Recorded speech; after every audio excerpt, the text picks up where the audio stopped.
Hi everyone, welcome back to this channel. So in today's tutorial, we will see how can you fix Verizon Fios error code 205. So here's a troubleshooting guide for your sign-in STB and app troubleshoot. Fix 1. Check for a Verizon service outage. A temporary outage can trigger error 205.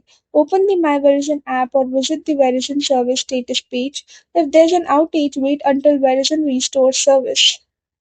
Fix 2. Restart your equipment.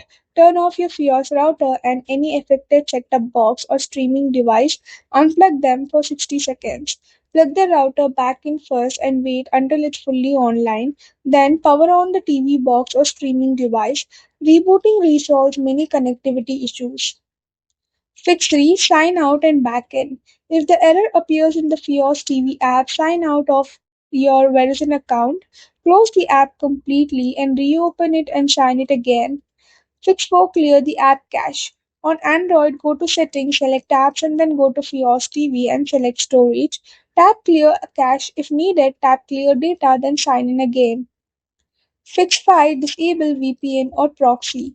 If you are using a VPN proxy or private DNS service, turn it off temporarily. Retry signing in as Verizon authentication may block these connections. Fix 6. Update or reinstall the app. Install the latest Verizon version of the Fios TV app. If it's already updated, uninstall and reinstall it. Fix 7. Verify your account. Ensure your Verizon username and password are correct. Your subscription is active. Your TV package includes the content you are trying to access. Fix 8. Contact your Verizon support. If error 205 continues after trying the above steps, you need to contact your Verizon support. They can check your account authentication, refresh your Fios service, and investigate any server side issues affecting your account. That's it for the video. Thank you for watching. Don't forget to like, share, comment, and also do hit the subscribe button.